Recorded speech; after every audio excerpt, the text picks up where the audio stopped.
everybody, and welcome back to the Progress Pondcast with me, Brendan Squire, and Martin Longman. It's been a long time. I just wanted to give a couple of program notes about that.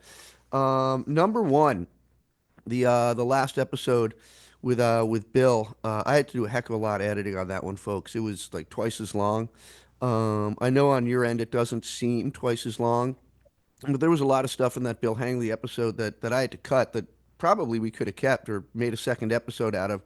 So next time we have a long episode like that, I'm going to break it up into two, um, mainly because you deserve to be getting your podcast on a regular basis. And number two, I don't like kicking my own ass. Another thing that happened around that time was when we got done with that episode, that was right before we went into a long period at the school where I teach where there were literally no breaks. So I was just constantly exhausted. So again, moving forward, if we do a really long episode, something that's going to take me forever, I'm just going to break it up into two so you'll get all of the information you deserve. Thanks for listening and thanks for your support so much. Like I said, we're trying to pump it out for you on a regular basis, and sometimes stuff gets in the way.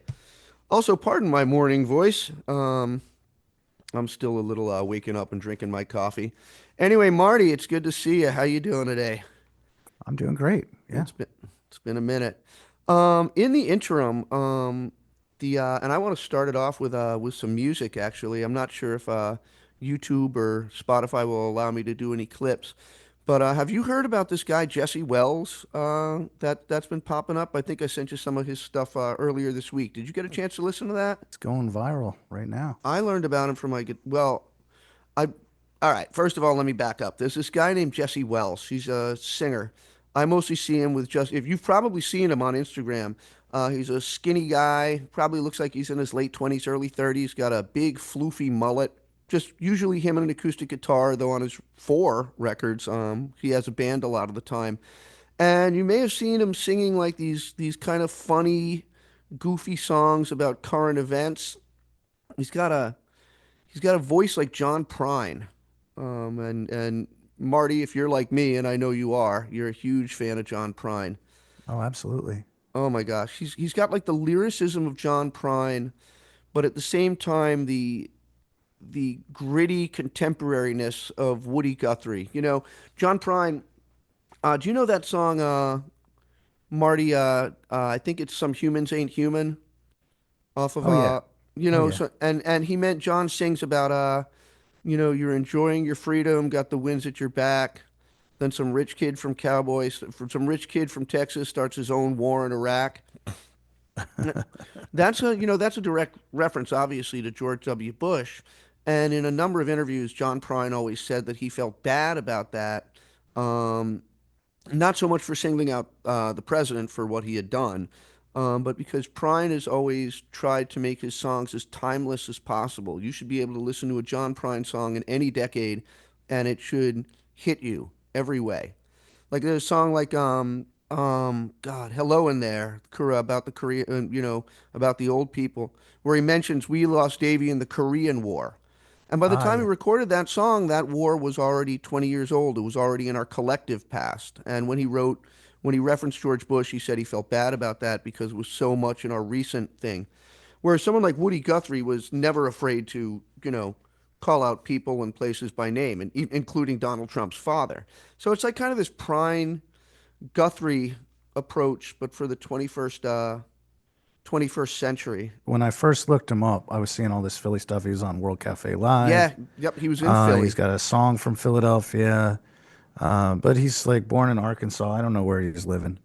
That's how I found out about. That's how I really found out about him. My guitar player who DJs at XPN was like, Yeah. "Hey, I saw this guy Jesse Wells at our free at noon. He was freaking amazing."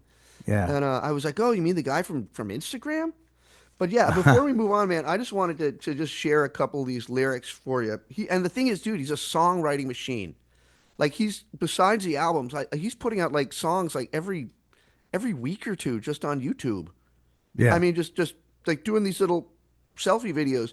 He did this one called about the signal leak. I'm just gonna share this with you. It's just the first verse.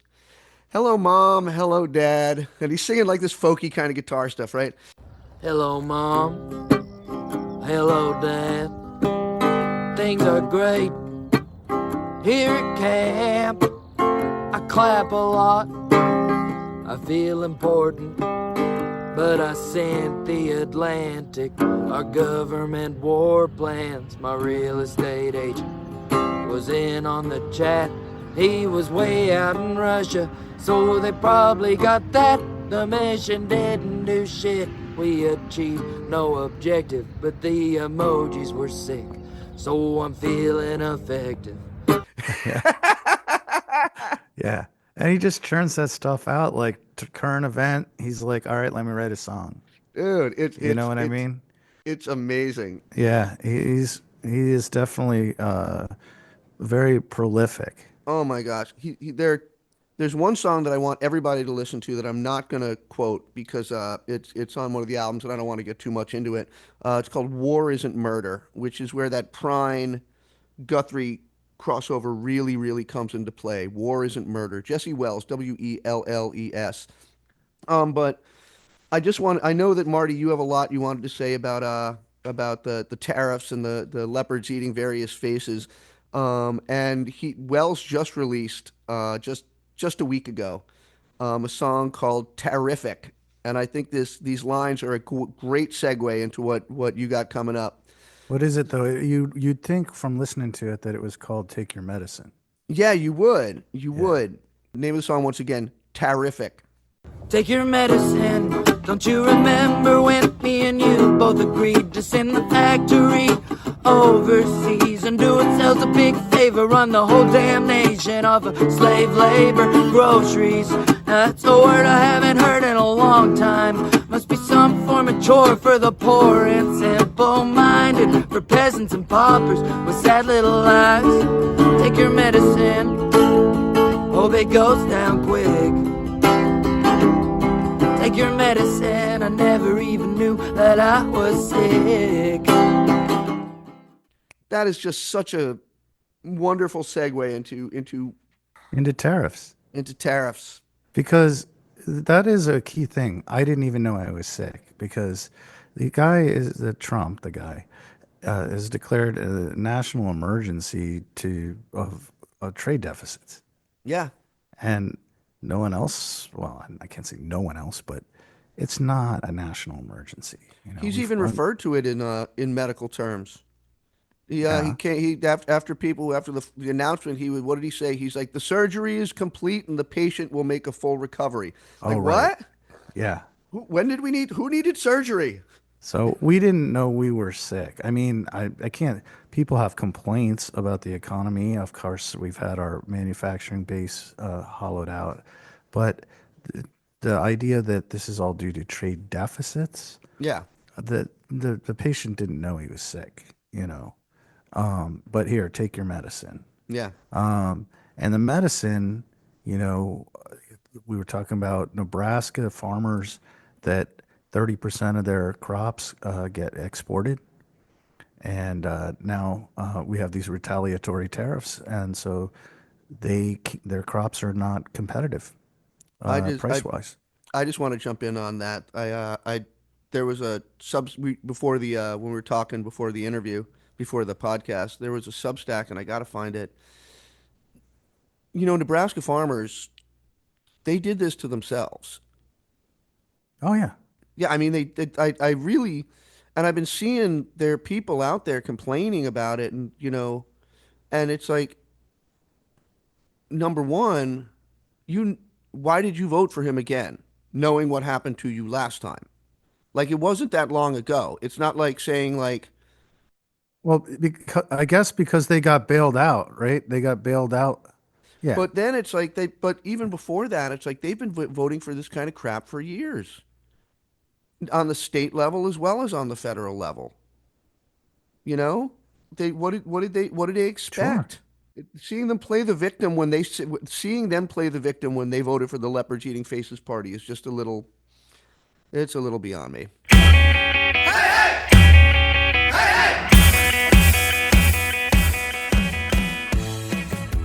Hi folks, it's Brendan.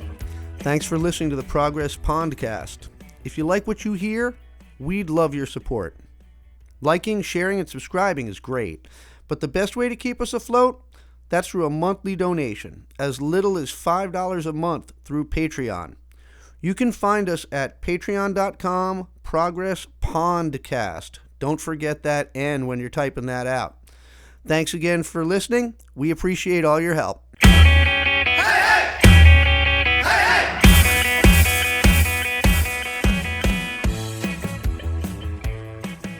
Well, and there's this article in the New York Times on Saturday about the old upstate part of South Carolina that used to be like the textile headquarters of the world. And then, of course, all those jobs went off to Vietnam and China and everything.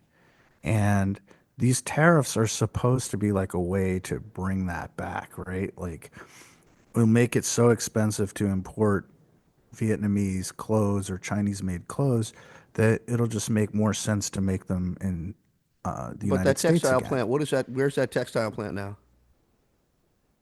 Well, it's had more Yeah, than a that's what I'm plant. It's saying. because it was like that it was like plant after plant after plant, right? It was both North Carolina and South Carolina, but in this article, they're really focused on Spartanburg and other areas of upstate South Carolina, where it was like the foundation of the economy. And then, I want you to keep talking about that, but when you get done, I have a side riff about all this. Oh my gosh. okay, well, the article is basically the main thing to know is that today, I think the biggest BMW plant in the world is in that area. Really? And instead of making like $5,000 a year, people there are making like $50,000 a year. So they're doing much better. And you think of BMWs, you think of an imported car, like a German car. But actually, a lot of the BMWs that are bought globally are exported from the United States, from this big facility in South Carolina. And so the article really focuses on how things have changed. Sure, they were like really depressed and down after the textile industries left. But now they're doing much better. And these tariffs really are going to badly threaten the entire industry. BMW may have to lay a bunch of people off. And let's say, okay, you lay off some of the BMW people, but these tariffs allow you to bring back clothing manufacturing and people can make t-shirts and stuff like they used to. And it just interviews some of the people that live there, including people who are a little bit older who used to work in those factories. And they're like, no one wants to do Yep. that. No one wants to do that job. That people wind up with like lung diseases and all these things. And it was miserable. And they didn't make a great living doing it. So like I said, I have a side riff on that. I don't want to go on Hey, too well, hit it long. now. Hit it But now. I have, because of all the touring I've done down south, I've seen what it looks like in those communities where the textile industry has gone away. And it's not pretty. There was I played in Fort Payne, Alabama. Oh God, at this point, it must be about 10, 12 years ago. Um, and we pulled into, as we were pulling into town, the band Alabama is, I believe, originally from Fort Payne because there was a statue of them in the town square. Okay. And we pulled into Fort Payne to play, and Fort Payne is one of the original boom towns from the 1800s. They were a lumber boom, Okay. and they had gone from lumber to textile. And as we drove into Fort Payne, and I didn't know this at the time, but we see all these sock stores, sock and hosiery stores, outlet stores, and they all have going out of business, liquidation, and there were all these empty like factories and mills on the way into town. And me being a goofball, I start joking with my bandmates, saying like things like, "Oh yeah, I'm from Fort Payne, and you know, this sure was a great place when we were Sockville, USA. My grandpa was a sock man. My great grandpa was a sock man. My daddy was a sock man, and I was going to be a sock man too. And then all the jobs got shipped off to Pakistan and Egypt, and now nobody makes socks anymore. And I work down at the Megalomart, Right. and we're all laughing, because I'm being a goofball. And so we pull up, and it's like we're playing at like a small town festival, well, a Fort Payne, history festival that is, and there's like a big stage set up on the square, whatever it was, park, and we start unloading. And the crew comes up. They're like, "Oh, let me help you with your amps. Put this here." And one of the guys says to me, he's like, "So, have you ever been to Fort Payne before?" I was like, "No." I was like, "It's a beautiful little town there." I was like, and he's like, "Yeah." He's like, "It was a lot better though when we were the sock capital of the world." And I was like, "What?" And he was like, "Oh man, we used to be the sock capital of the world. Didn't you see all those empty factories?" He's like, "And the sock outlets that are all going out of business." I was like, "What? What?" And he's like, "My grandpa was a sock man, and my great grandpa was a sock man." He literally said All the that. My stuff that great. you I were was like, saying. exactly. And I'm like looking at him like, "What? What?" And he was like, "Yup." And then the textile industry went overseas, and I was just like, "What the?" And like, nice town, Right.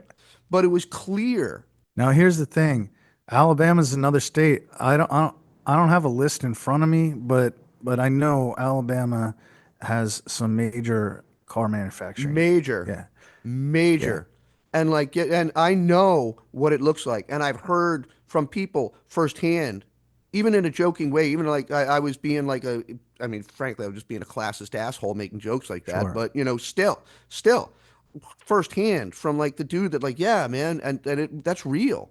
And I know from living in Tennessee the impact that having those kind of plants and those kind of foreign plants have on people's income. I had a friend that used to work at one of the auto plants outside of Nashville. There's an auto glass plant. There's a Toyota plant over there. I think there's a Nissan plant. There was a whole big to do with VW. They had a plant over Yeah, there. down in Chattanooga, Yeah, that big Bob Corker VW. stopped the unionization on. Yep. Yeah, man. I mean, it's a real thing, and Trump is fucking them people up. Oh yeah.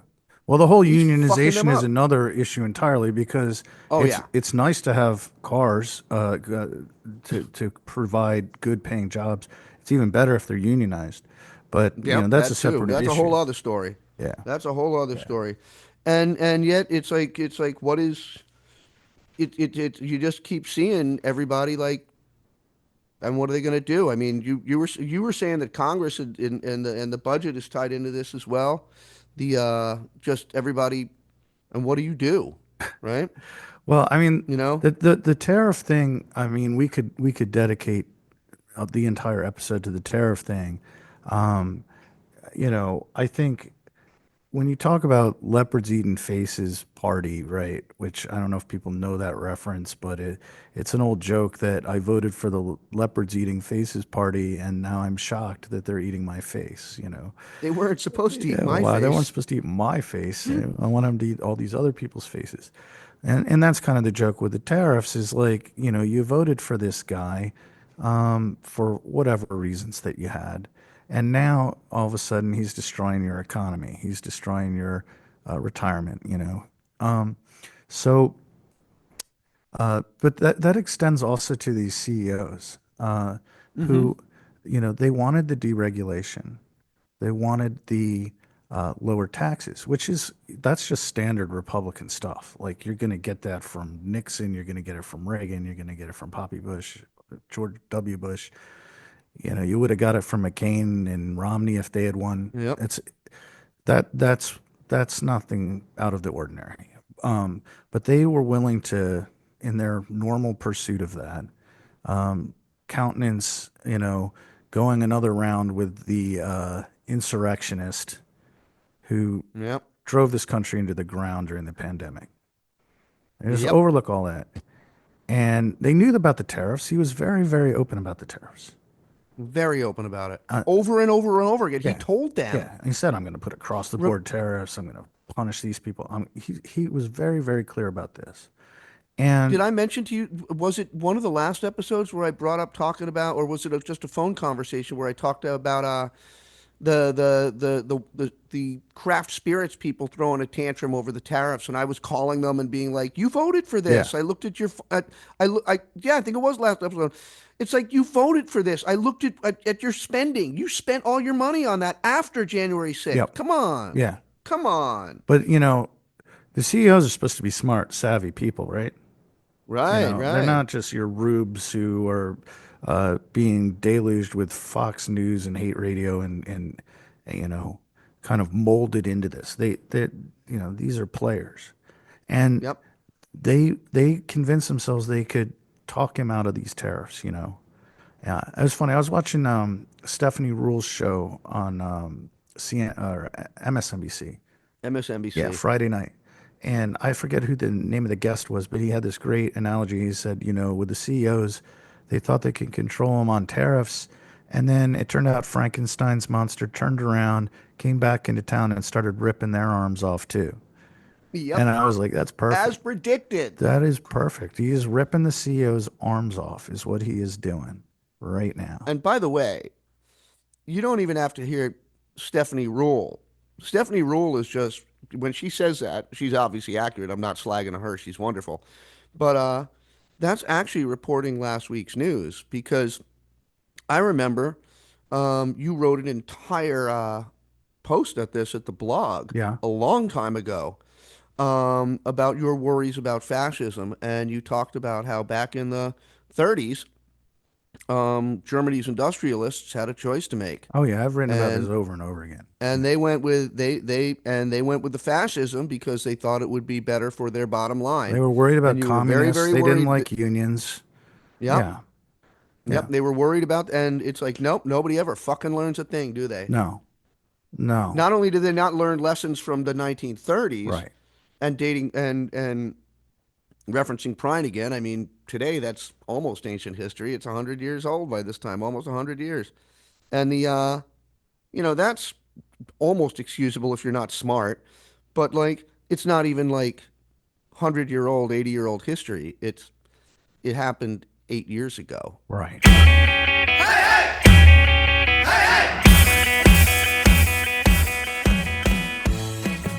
Hey everyone, it's Brendan again. If you're like me, and I know I am, you enjoy getting an honest take on the news. That's why you listen to the Progress Pondcast. I'm not just one of the hosts, though. I'm the guy behind the curtain doing the edits and the cuts and everything else that keeps the podcast going. And I'm asking for your support on Patreon. For as little as $5 a month, you won't just help us grow our audience. You'll help update and maintain our equipment. Stuff like hard drives, microphones, and more. You can find us at patreon.com/Progress Pondcast. Don't forget that N when you search for us. Thanks again for all your support.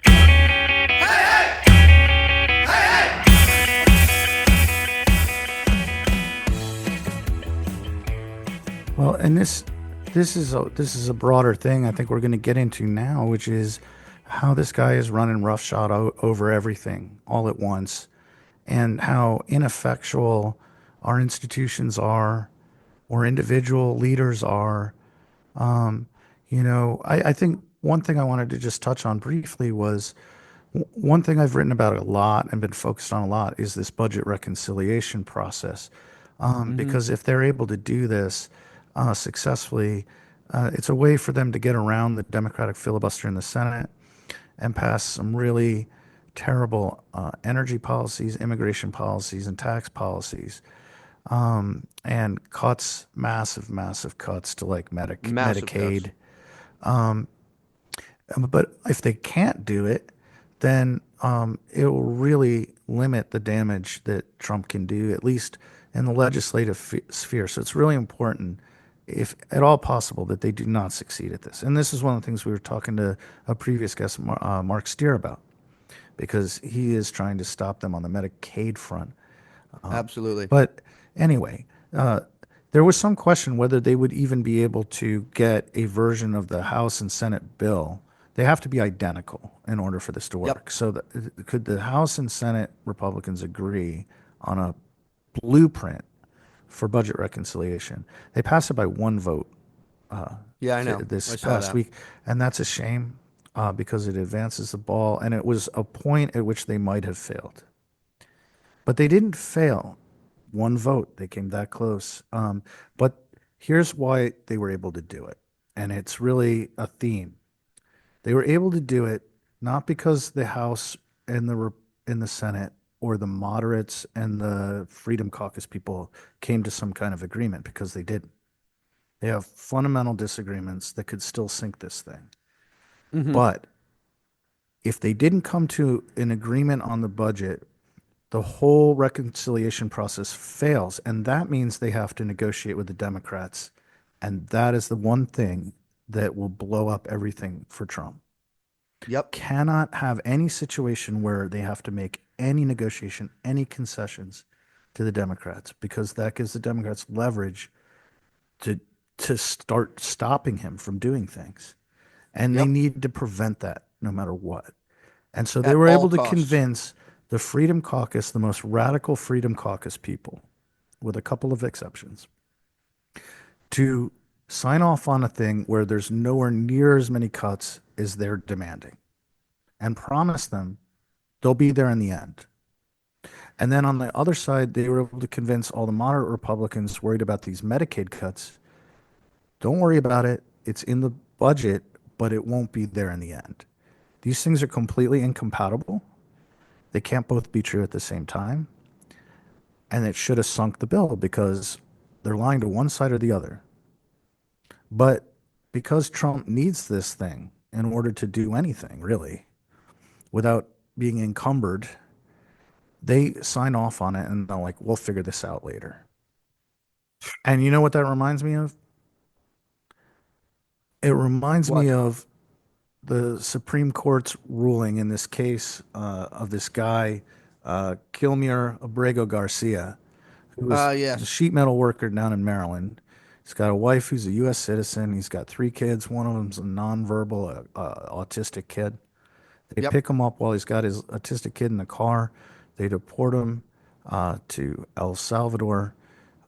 They realize that they made a mistake, that there's like a order saying he shouldn't be deported because he's at risk.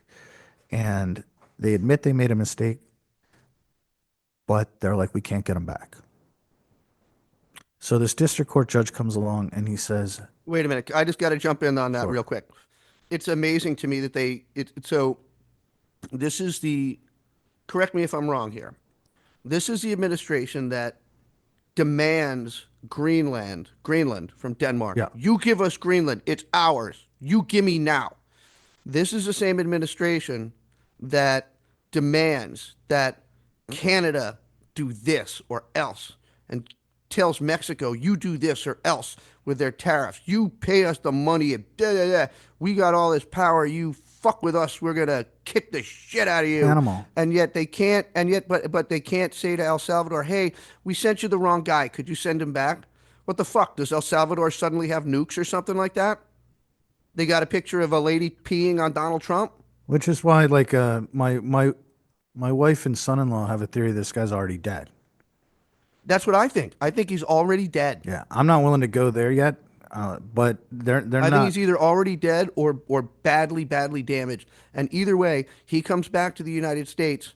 It gets found out. People start talking. Yeah, Yep. but here's the thing. So the Supreme Court, well, first the district court said, no, here's the deal. You sent this guy there illegally. You need to get him back. You need to get him back by this date. You need to effectuate that, was the way he put it, or the judge. I don't know if it was a he or her, but the judge said effectuate it. The Supreme Court backed up the district court judge. They said to the Trump administration, you need to get this guy back. But they changed the wording, and they said you need to facilitate getting him back, not Yeah. effectuate. And the reason this is important, apparently, is because they're not allowed to tell the president what to do in foreign policy. So you need to facilitate it. But if you say effectuate it, you're ordering them. It's like, are you ordering them or not, SCOTUS? Are you Yeah. giving them an order or not?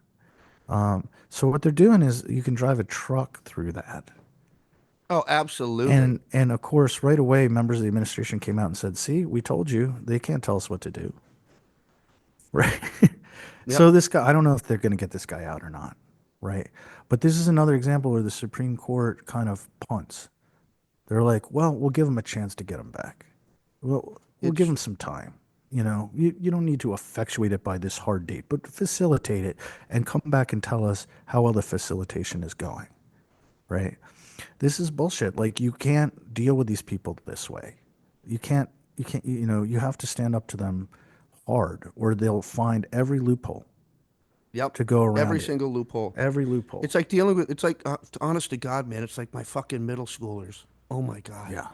You didn't say to sit down on a chair. Yeah. You didn't you didn't you said everybody. I didn't know that meant me. I thought you meant a person named everybody. Yeah, right. Oh, homework. I I thought you said a different word. I think just like, oh my God, Right. dude, sit down. I didn't know. I thought you meant on the floor. Yeah. They'll come up with any scenario that fits what they want to do. And there's Yep. nothing that courts can really do about it because they don't have their own police force that they can't. And they don't have an army. They already ruled that Trump can't do anything illegal. Again, lip rotating faces right there. Exactly. We didn't Exactly. know he'd ignore us. Right. Right. What happened? Yeah. And the Democrats kind of did this too. Oh, totally. They When totally did. initially they got their butts kicked in this election, it was surprising to them that they lost the presidential. It was also really surprising to them that they lost the House, or they failed. Yeah, that they Oh, yeah. didn't win back the House. And they were chastened, you know. Yeah. And they were like, okay, we're really unpopular. We we c- we really don't have a leg to stand on. We presented the case against this guy. People like him anyway. We're gonna have to take a step back. We're gonna figure out what we're doing wrong, and in the meantime, we're gonna have to treat this guy a little more like a legitimate president than we did last time. Because last time, as soon as he got elected, we were like, this dude's a Russian agent, Yeah. which was all true. But Oh, it's still but they true. went after him hard from the get-go. This time around, they were like, well, we presented a case, we got rejected. We need to give him a little bit of deference, and they can knock back on their heels a little bit. Yep. And that, Some of them, in my opinion at least, have stayed knocked back on their well, heels. I know you got a particular person in mind, Brendan. Yeah, yeah. I'm going to talk about that in a second. You keep going though. Well, actually, I was setting that up because, Uh, you know, the Dems have started to get their footing a little bit. a little bit. Well, there is one other thing that I wanted to talk about before we moved on to that, which was that the third example of Republicans giving Trump too much time. Which in this case, what I was just saying is the Democrats gave him a bunch of time before they started to try to dig their heels in. But the Republicans right now on the tariffs, where you have bills in both the House and Senate to like strip away his tariff powers. The only reason he's able to do these tariffs is because he declared an emergency. The Congress actually has the ability to say there is no emergency. Yep. And yeah, Balloon Juice keeps hammering that every at least once a day. yeah.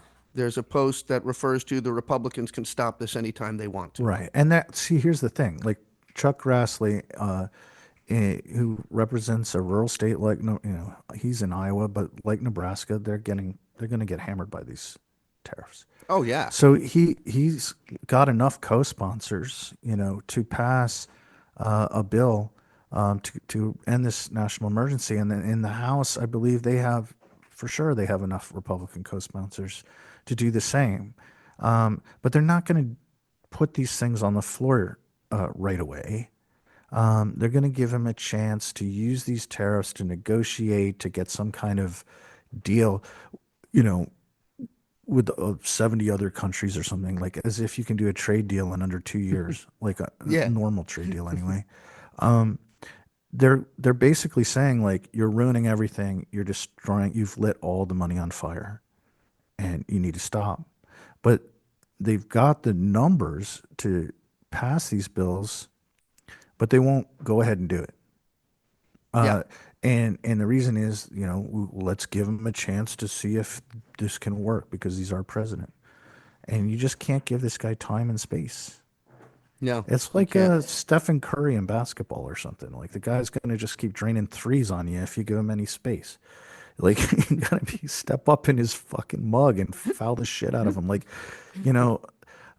so these are examples. Whether it's the Dems being a little too deferential, it's the courts being too deferential, it's the Republicans knowing what they need to do and not doing it. And this has given him the space to just run roughshod over everything.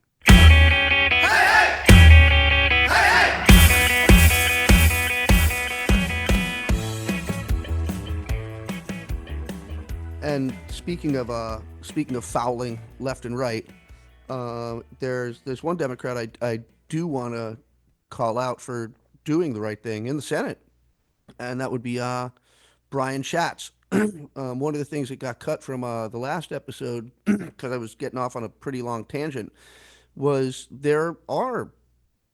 I've been very frustrated by what can anybody do. Yeah. You know, I mentioned that last time. And there actually are things people can do, at least to slow things down, right? And I saw the Republicans throw everything at the wall to slow things down when Biden was president and when Obama was Right. president. There would be things like, I mean, God, Mitch McConnell famously filibustering his own bill. That was a good one. There were holds, constant holds, and blue slips. I don't know if blue slips even exist anymore, but there were holds. Tuberville has been Tuberville, however that idiot's name is pronounced. Um, the Alabama guy, the football coach who sucked, who's now a senator who sucks even worse. And like he put holds on all these Biden military guys Forever. and was just like, and he did not give a shit. No. And so kudos to Brian Schatz of Hawaii, who clearly has read the Republican playbook, unlike some other people. And he's like, yep. He's like, nope, hold. I think he's got like 300 holds Yeah. at this point. What is that? Veterans He's like Affairs? not fucking around. I think it's Veterans Affairs. I'm not sure. Something like that. But he's like, nope, not going to do it, not going to do it. You know, so there's stuff people can do. So I wanted to to give a shout out to Schatz. Yeah. And I know there's there's a various websites and newspapers and stuff that have tables about like who voted for who. Um, and I just wanted to highlight, as you said, you know, foreshadowed. There's one person in particular that I've actually had a bug up my ass about for deferring in advance, And also because he and represents you. because he represents me, and that's going to be John fucking Fetterman of Pennsylvania. There are various news articles where you can see who voted for which appointee, and yeah, he voted no on Hegseth and all that, but he voted in favor of at least 8, maybe more, of Trump's cabinet nominations. And yeah, okay, you can push it off as, like you were saying, we got to be a little more deferential, and Trump did carry Pennsylvania. Yep.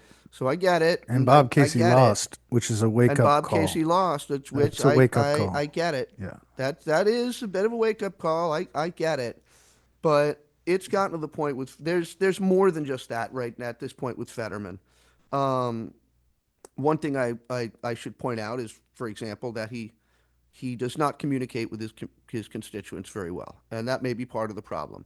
The man has not had a town hall in 2 years, and he has not made himself accessible.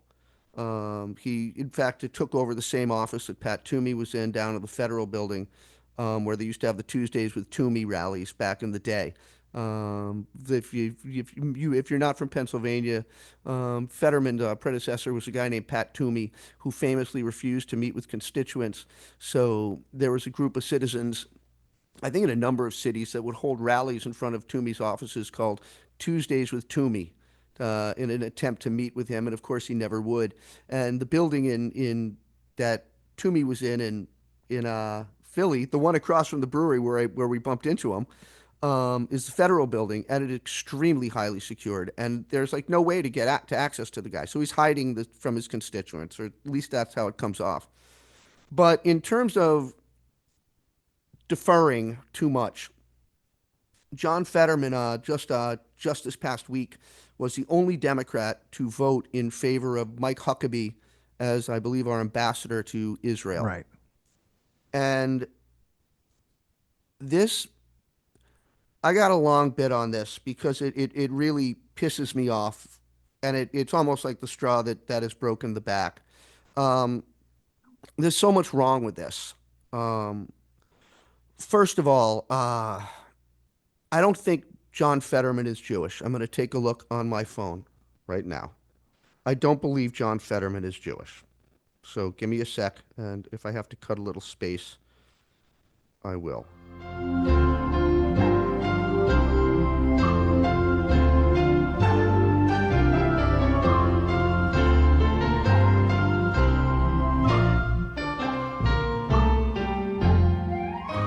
I don't think John Fetterman is Jewish. In fact, there's nothing on the internet that says he's Jewish at all. And I'm not a religious person, but my dad's half side of the family is Jewish, so I don't count as a real Jew. But I do know from growing up that way that there is a long thing about Christians deciding that they're the Jewish kid's bodyguard. And I've experienced that. And it's like, nobody asked you, John. And like, yeah, I get supporting Israel, I get that. But it's like, Fetterman takes us to this extremely obnoxious degree. And so he's supporting Huckabee there. So first of all, nobody asked you to speak for everybody, John. You took that on yourself. But supporting Huckabee is just such a weird and gross and, to me, ignorant decision, because Huckabee is one of these far-right Christians that have this crazy ideology about how you got to get, there's this long-running strand in the Christian right world about how all the Jewish people have to go back to Israel because that will then set the stage for Jesus to come back. And then when Jesus comes back, Jesus is going to make all the Jews will then become Christians, Right. and those who don't become Christians will get kicked into the lake of fire. Sure. Which, if you think about it, is like this really kind of anti-Semitic reason for Jews to go back to Israel, and that's the guy that Fetterman said no to. Or said yes Pardon to. me, said yes Said to, yes to be our ambassador to Israel, Right. which is effing crazy. But it's okay. So it's there's not that. just it's everything about Huckabee though. I mean, Oh, I'm going to keep going. because Huckabee is like one of those not so anti-trans people. That's the other thing. And it's like, gee, John, I thought you were the big defender of the GLBTQ community, Yeah. right? You're the big guy who protects all the trans kids. But let me tell you something, Marty. As the father of a trans kid, I get to hear about that stuff all the time. You think trans kids have an easy time in Israel? I doubt You think it. they have an easy time of it in the Middle I East? doubt it. You think so? With people like Netanyahu running the show, No. and the people that Netanyahu is allied with? Right. No. So thanks a lot for your support for trans people, asshole. Yeah. Right? So there's that. And that comes on top of the other problems I have with this gentleman. I mentioned before that he doesn't have a lot of time to meet with his constituents, or communicate with us, except to beg us for money, of course. So then you got to write him a letter. Oh, I did. I did Call write. his office. You got to. That's the only way you're going to communicate with the guy. Well, no, that's the thing. 99% of the time when you call his office, it goes to voicemail, and as my experience the other day demonstrates, the people corresponding with you don't really have anything to say either. Sure not. I wrote to him exactly about the Huckabee thing yesterday. And by the way, I'm going to go on to something else before I wrap it up. I wrote to him twice yesterday because I'm that kind of obsessive guy. Once something starts drilling in my head, it's like, nah. I wrote him about the Huckabee situation. And I got an email back by the end. I wrote him about the Huckabee situation in no uncertain terms. And then I wrote to him briefly about the Garcia situation. This is the El Salvador guy. The El Salvador guy. The first email I got back regarding Huckabee had nothing to say about Israel. It was all about government corruption and standing up for a clean, uncorrupt government. It was like imagine you're running a pizza store, and I come in and I say, "Hey, Marty, I'd like a slice with pepperoni," and you say, "Coming right up," and you give me a spare tire. Yeah. It was like that kind of freaking ridiculous. So then the next email comes back, and that's the one about Kilmar Garcia, and it talked all about his support for the LGBTQ population, Okay. which has nothing to do with Kilmar Garcia. And if it was meant to be as a response to the Mike Huckabee thing, it really didn't have, it was really only adjacent to the whole thing. Yeah. It made no sense. And so I called them up. And for the first time in like a long time, somebody actually answered the phone. Okay. And I was just like, I brought it up. I said just what I said to you. These letters you sent me mean absolutely nothing. Yeah. They're, you know, I asked for A and you respond with Thanks for the non-response, asshole. yeah, thanks for the non-response. But you know what really pisses me off about this is like he has plenty of time to make snarky remarks at AOC about her comments about this, that, the other thing, and plenty of remarks to make about people who are not as supportive of Israel as he might be, and Or to tour around with the Republican senator from tour around with a Republican senator Pennsylvania on and help him. What was that? A book tour? his stupid little book tour. Helping his guy. And it's he's got plenty of time for that kind of shit, Yeah. but he doesn't really have time to write to have someone write out a proper form letter. Right. And what is really, especially about the slagging on other Dems, that pisses me off, and the slagging on progressives, which is a hobby horse of him. And I can almost get that. If I think I've mentioned that, I almost get that. There is a certain group, subset of progressives who are shrieky and to the point where it's like, nah, where I'm a very progressive person. I consider myself a progressive, and there is a whole subset of progressives that I am not talking to you. You're the left wing version of Charlie You're Kirk. just whiny and obnoxious. Yeah, you're the left wing version of Charlie Kirk. Kindly fuck off. Yeah. And I get that, and I don't want to talk to those people either. But to throw every progressive in the garbage can is like that, like as Fetterman has, is unfair and it's offensive because it is the progressives like me who go out on knock on doors. Yeah. And I went out, Marty. You vouch for this dude. You may remember this from when I moved back to Philadelphia. Well, you and me both vouched for this dude. Yeah, I vouched for that dude. Yeah. I went out. Hablo español. Mi comprensión no es lo mejor, pero puedo hablar con fluencia. My comprehension isn't as good as my ability to speak it. And because I have the ability to speak and communicate basically in Spanish, I volunteered to go out into Philadelphia's Latino neighborhoods. And I should add, by the way, that they didn't have a hell of a lot of bilingual literature. I had to ask for that specifically. And I went out into those neighborhoods and I knocked on doors and I told people, Latino people in Spanish, vote for John Fetterman. He's the one. Vote for Fetterman. Vote for Fetterman. Vote for Fetterman. And he turned his back on those people. Well, I am not a lawyer, but I have no doubt in my mind that Lake and Riley Act is in part responsible for the reason that Mr. Garcia is in El Salvador right now. No doubt that that's part of that. It certainly enabled It's it. at least in spirit, turned- because that was a law that basically said we can deport someone who's merely been accused of a minor crime like shoplifting, without any due process. And in this case, this guy, they just said he's a gang member, and Yeah. they keep saying that. Yep. And there's no evidence for it. In fact, there's None. plenty of evidence against it. Yeah, none. And so, And- yeah, so I don't know that they used that law or they didn't use that law, but yeah, it's all part of, once you support that, then you're supporting this whole idea. Yeah. And so he turned his back. When he talks smack about progressives and Democrats, he's talking smack about people like me who went into the neighborhoods on his behalf. Yeah.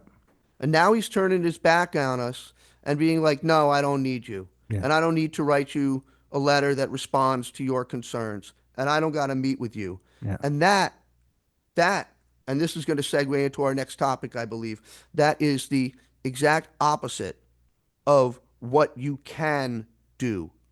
I'm seeing people like Brian Schatz doing what they can do. I'm seeing, on the state level, I'm seeing governors do what they can do. In my school district, we're doing what we can do. And you wanted to talk a little bit about, we both wanted to talk a bit about the DEI initiatives, or orders, whatever the fuck they are. Well, yeah, so you got these orders that come down that say your Department of Education funding for your schools in your state are at risk unless you come out and certify that you've gotten rid of all your diversity and inclusion education programs throughout the state, and Yeah. it threatened the money of several states. Some states have completely complied, like Indiana. They've gone, Pennsylvania told him that Pennsylvania wasn't as apparently New York gave him a real big middle finger. yep, Pennsylvania was a bit more muted, but we also basically said no, we're not. We're already in compliance. Leave us alone. right. So that protects you for the moment, but it doesn't necessarily protect your money because they're threatening the money. Yep. Maine is like ground zero for this. That whole thing started with like trans athletes. From my Yep. Talk a little understanding, bit about that. from my understanding, in the entire state of Maine, there are two women. I guess we would call. I don't know. I don't know sometimes the correct words to use, but two, I guess, biologically male women or girls playing in girl sports, and that's like all the schools, private and public, high schools and colleges.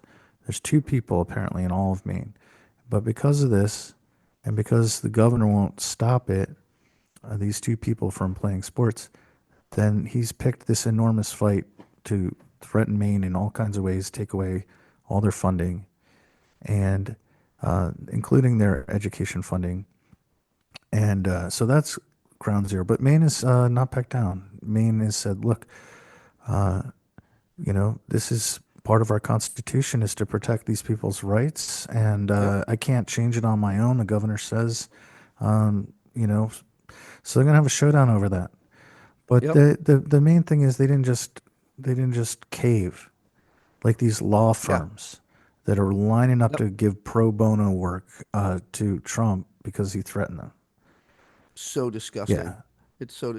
And by the way, just with this DEI shit, yeah, you know, I'm a teacher. yeah. So we got teachers in my school who are gay, and in previous schools I've worked with, I've worked with teachers who are trans. So does that mean that they can't teach in those schools anymore? Yeah, This guidance, my understanding is the guidance from Linda McMahon, or the thing that they put out, is extremely broad, gray. She couldn't even answer whether we can still have Black History Month, that's which right. is Yeah, she in her which is effing confirmation crazy. hearing, they Yeah, asked her. They said, "Can you still celebrate Martin Luther King Day?" And she said, "Yes," which yeah. I thought that was great. I mean, like because imagine having to ask that question. But then they took the next step and said, "Well, can we do Black History Month?" And she was like, "I don't know. I don't Not know. sure. Maybe. I don't know. I got Eh. to look into it." Well, because here's the thing. I mean, like, American history is DEI history. It just is. It's the way it goes. I mean, as imperfect as our fucking racial history is, it went from slaves to free to right to vote. Disabled people used to be kept in asylums. A fucking Republican, George W. Bush, passed the ADA Act, which required curb cuts and ramps and stuff like that. Yep. It's just a constant moving forward. Children used to work in freaking mines. Then there was compulsory education. Right. Then it was segregated education. Then it was integrated education. It's constant diversity, equity, inclusion. Our whole fucking history Right. is freaking people coming here. And what do I mean? I'm an English teacher, but let's pretend I'm a history teacher. I'm teaching the Revolutionary War. I'm not. I'm seeing what's gone on. They're painting over the portraits of these black people and that black people at the Department of Defense. Does that mean I can't teach fucking Crispus Attucks anymore? Yeah. Black Revolutionary War hero? I can't talk. I'm a science teacher. I can't talk about Benjamin Banneker, revolutionary post-Revolutionary War scientist who is black. Right. I can't. Can I? What happens to again? What happens to my gay and transgender colleagues? Well, I and know for a also, fact that wait a sec. I know for a fact that the funding for the disabled kids, the kids with learning disabilities, intellectual disabilities, that's all federal funding, and so much of that is in the name of equity yeah. and inclusion. In fact, we call them inclusion classes. That's what we call them. Yeah, there's a guy who works at our local Target, who's, I don't know how you describe him. He's some kind of on the spectrum kind of guy, and Hmm. we kind of love this guy. He's really talkative. Whenever you see him, like, you're checking out, he like takes out his phone and he wants to show you his dog, and he wants to talk about the Eagles, and whatever it is. But he's real friendly, and all of a sudden he disappeared, and we got started to worry, like, did they have, because they hired a whole bunch of people like that as part of like their DEI program at Target. I started working in kitchens when I was 15 years old as a dishwasher, and I didn't leave the restaurant industry. I was a cook. I went from dishwasher to cook. I was never front of the house. I was always in the kitchen. I did that for 15, 18 years. I have worked with so many people who were, air quote, mentally disabled, and they're great workers. They're good people. Yeah. No different than you and me, really. So I we mean, looked into it because, like, we were concerned for real that this guy had been a victim of the Trump administration, and I got some reassurance on the other day that he actually went with his family on vacation and he is coming back and we will see him oh, again. good. But this is the kind of thing where I have to worry about that because it's real. Because they're Yeah, going after corporations and universities and schools that have DEI programs. And they're treating it like you're doing some kind of thing racist against able-bodied white men it's just, to yeah, give somebody a job, it's it's crazy. effing ridiculous. Yeah, It's just absolutely ridiculous. yeah. So The other thing, of course, we can be doing is hang on a second. Lost my train of thought I for a think little you bit. were wanting to talk about the hands-off protests. I did want to talk about that real quick before we got to. Let's just drop into this real quick and then wrap it up. I went to that. Did I know? I was passing a kidney Uh, stone. I was too busy. you were too busy, but your missus went to the to one of them. Yep, Which one did she go to? Westchester. Yeah.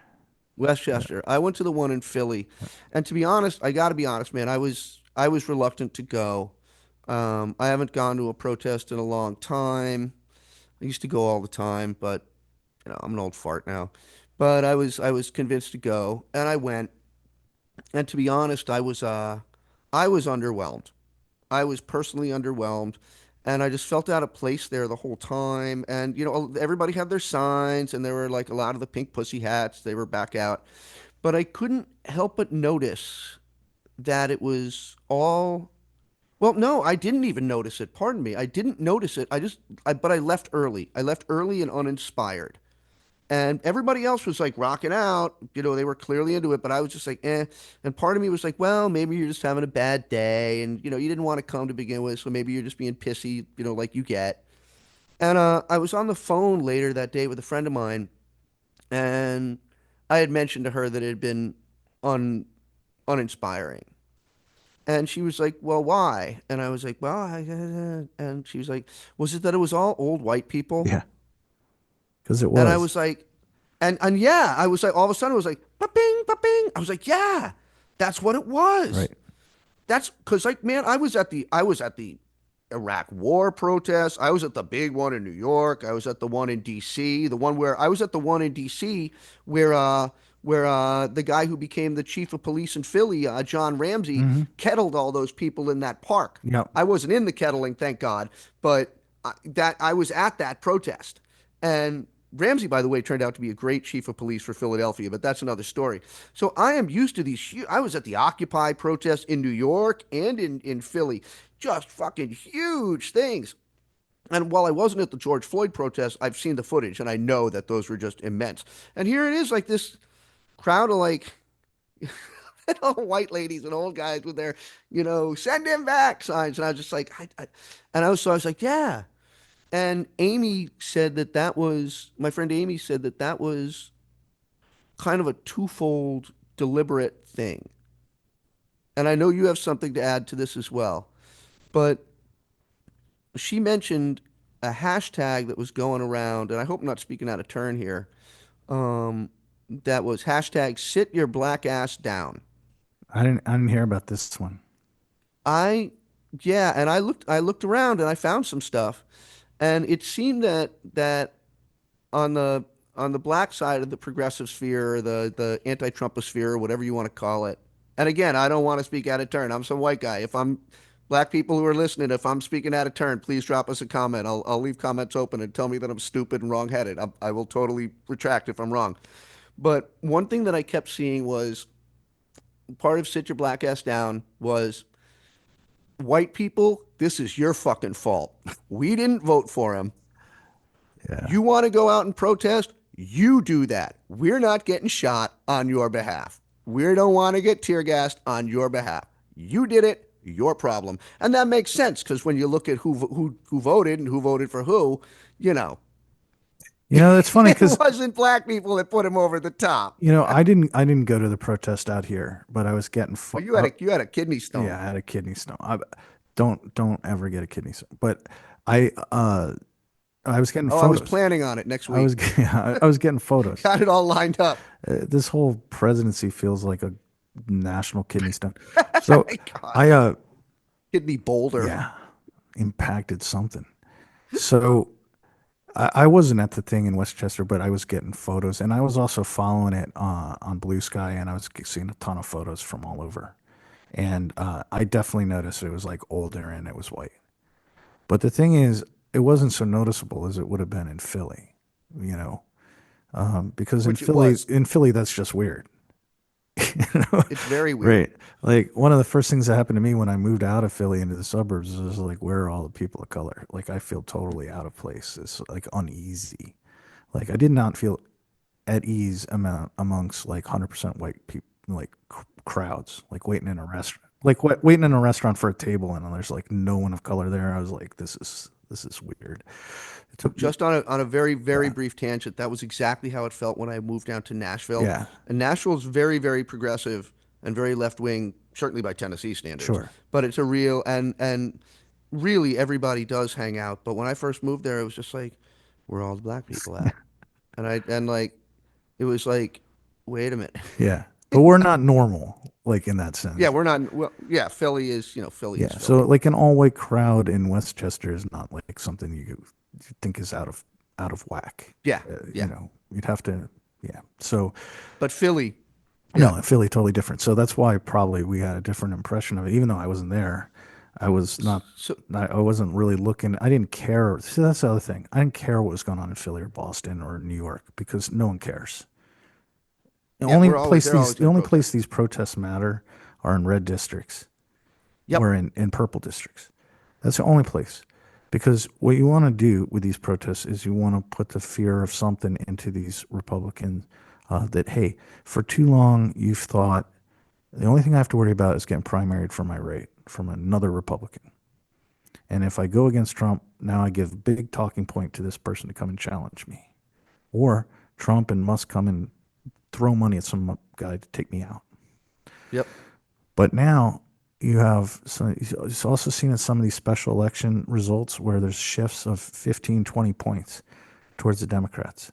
Some of them they win, some of them are just so far right that they don't win, right? Like those two Yep. special elections down in Florida where they didn't even come close to winning, but they went from 30 points down to 15 points down. The You know, so speaking of Florida, yeah, that the hands apparently the hands off rally in there was a hands off rally in the Villages, yeah, which is like Trump ground zero for Florida, if not the world, it's old and white. and fucking It's old and white. and oh, they're massively for Trump over there, and there was a really big turnout for the Villages, which is That's what like, I'm saying. geez. That Yep. is much more important than whatever was going on in Philly. It's nice for people to turn on in Philly, but no one fucking cares. The other thing I wanted to point that my friend mentioned to me about the um the lack of black representation at these rallies, and certainly the urban ones, places like Philly, was, and again, I don't want to be speaking out of turn and being like John Fetterman and speaking for someone I have no right to speak for. But one thing that she mentioned was that this was also strategic, not just This is your fault. You go protest, white person. But in the same way that like, okay, this is as my friend said it, this is the beginning of the beginning, Yeah. and there will be more of these, and bring out more and more white people, and then bring in more people of color and a more diverse Well, crowd, who are the because safest? that Who are the safest because people? then Brendan, there's a much Brendan? Who are the safest people? that's what I'm They're saying. The older. old white They're people. older. They're whiter. They're established in their communities, That's and that's what I was getting yeah. at.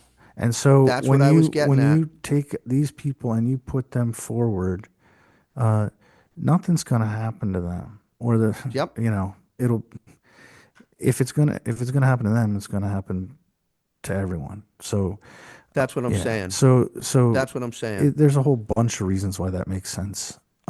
Yeah, the like we were saying in the pre-discussion about this, Rosa Parks didn't just randomly decide to sit down on the bus. No. There was planning. There was strategy behind it, Yeah. right? There were meetings about it. Okay, we're going to do this here. We're going to do that there, right? Are you there? Yeah. Okay, sorry. I thought you weren't moving. I thought you'd frozen up. Sorry. I wasn't Yeah, there sure was you were strategy. right about the whole Rosa Parks thing. That's why I was saying. Well, I'm not. Well, no, I think that's actually been documented What? that there was a whole strategy behind That that. it wasn't There were lawyers spontaneous? lined up. What's That that? it wasn't spontaneous?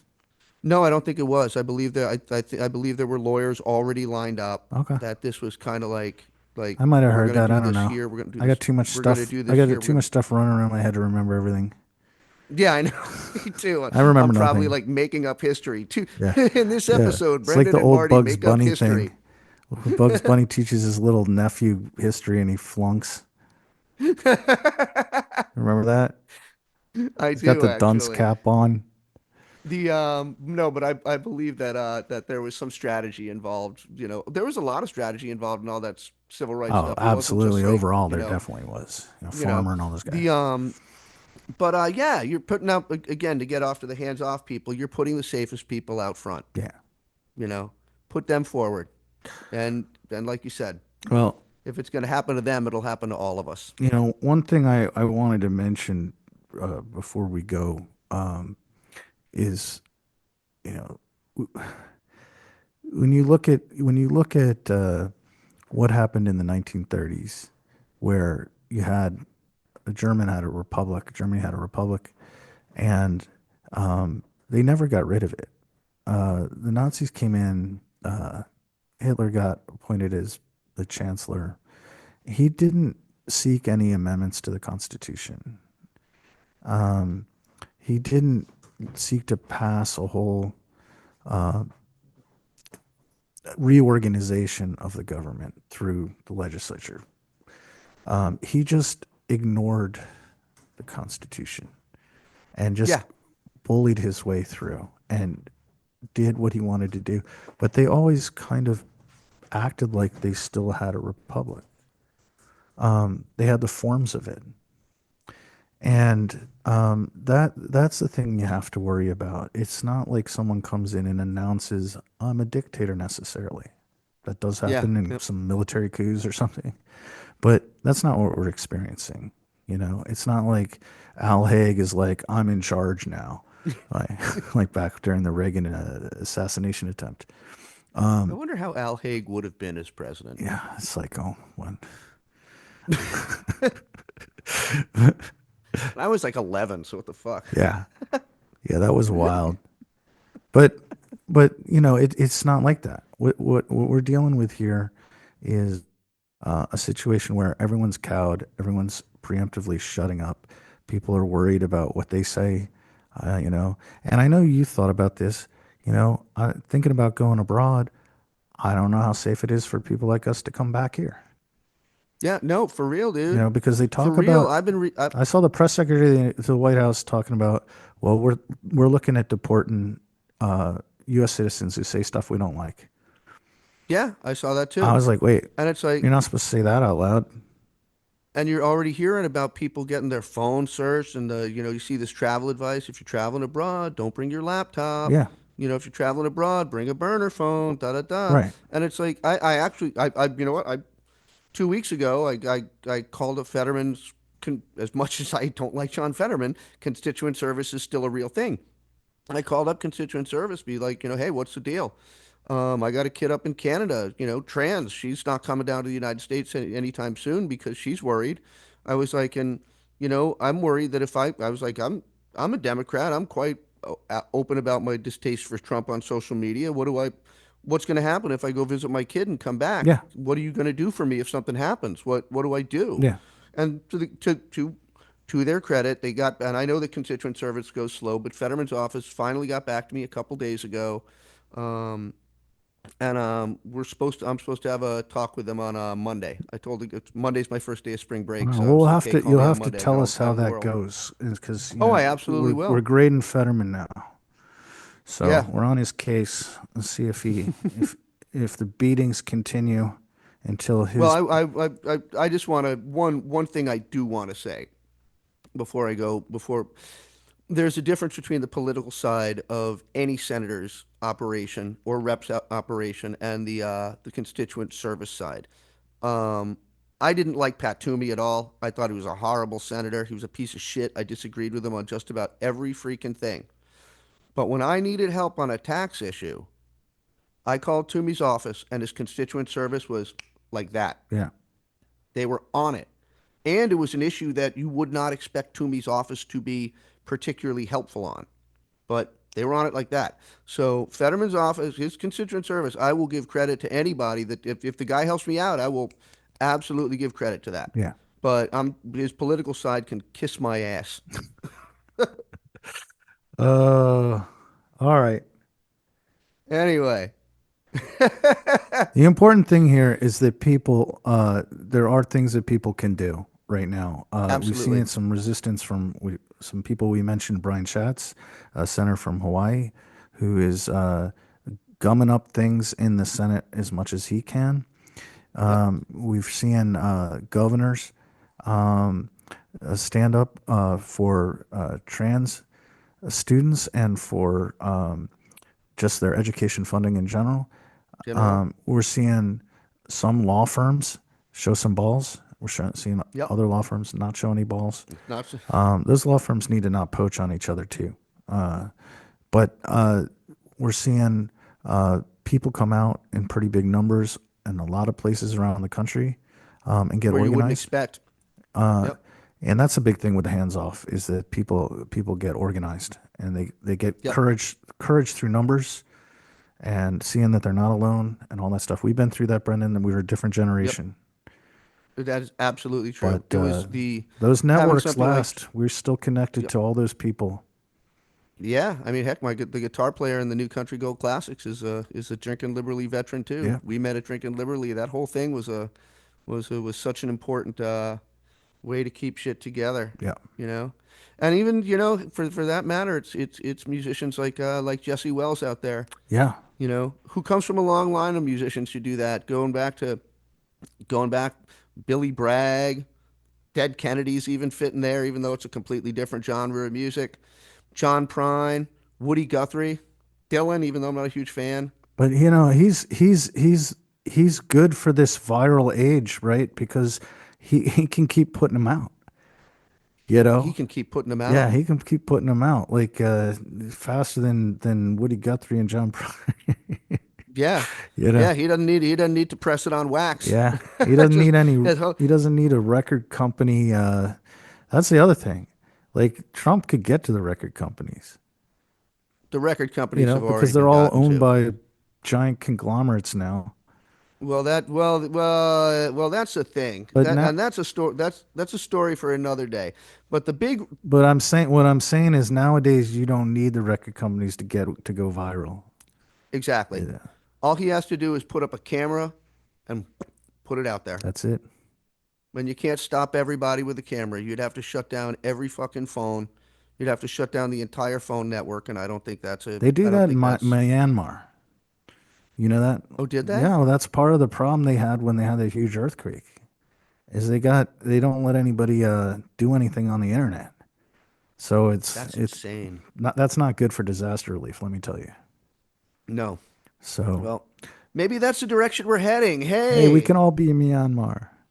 Every time we do the Myanmar I mean, twist. we're changing our names. Anyway, Like Myanmar used to be Burma, right? And we used to have the right? Gulf of Mexico. Yep. We're on the right track. Just start renaming shit. Exactly. Yeah. Just name the whole country fucking Mar-a-Lago. Just remember, these things will continue until the fascist regime is defeated. And on that note, from Brendan Squire and Marty Longman, we're going to say goodbye for now. This has been the Progress Podcast, episode, I think we said it was 23. It is episode 23. That's amazing. We'll see you again as soon as possible. Like I said, program notes, we're going to try to make sure we're getting this out once a month to y'all. Thank you very much for your support. Please support us on Patreon. Please find us on Apple Podcasts, Spotify, YouTube, iHeartRadio, Castbox. I think we're on Amazon and all of the other Yeah, we're definitely on. We're definitely on Amazon and all of the other and places YouTube. that you find. We're on YouTube, which is brand new for us. Yeah. We're pretty psyched about that. Maybe one day we'll do video on YouTube. We might do. We should. What we should do is when we have a cool guest, we should do video. I mean, we're very handsome, but we don't have like a good studio for it or anything. Yeah, I know. We need to have like that kind of fancy setup with like the mics that face at us, like it looks like a talk Yeah, show. because otherwise our faces are like covered. Yeah, well, that's the thing. I know. We need to get different mics to so we can when we do go live with video that everybody can see how fucking devastatingly handsome we are. Exactly. Especially for our age. For our age, we are just shocking. Just So fine. yeah. So You're a veritable Sean Connery. yeah, I know. I know. Well, he has nothing on me. But Anyway, folks, Royal Hounds. Royal Hounds. That's right. Music, as always, is supplied by the Royal Hounds from Nashville, Tennessee. My favorite band on Broadway, and your favorite band on Broadway as well. And touring now, I think, if not in your neighborhood, then somewhere around the South. Anyway, come back and check us out sometime. Please like, share, subscribe, share us on Facebook, like us on all the social medias. Please, if you feel like it, give us a quick donation on Patreon. Helps us keep going with this. And once again, sorry for the long delay. We'll make sure we're getting it out monthly from now on. Have a great one, folks. Over and out. Over and out.